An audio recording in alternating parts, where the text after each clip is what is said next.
কি হয়েছে ভাইয়া, কান্না করছো কেন?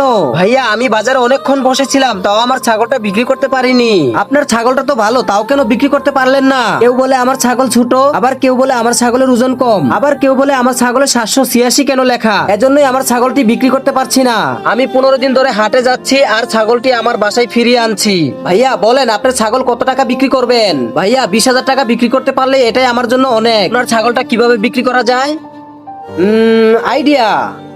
ভাইয়া বলেন আপনার ছাগল যদি আমি বিক্রি করে দিতে পারি তাহলে কি আমাকে 30,000 টাকা দিবেন? ভাইয়া আমার কাছে একটা আইডিয়া আছে, আপনার ছাগল আমি 60,000 টাকা বিক্রি করে দিতে পারবো। তাহলে ঠিক আছে, বিক্রি করে দাও। তাহলে ছাগলের রশিটা আমাকে দিন আর আপনি আমার সাথে সাথে আসুন।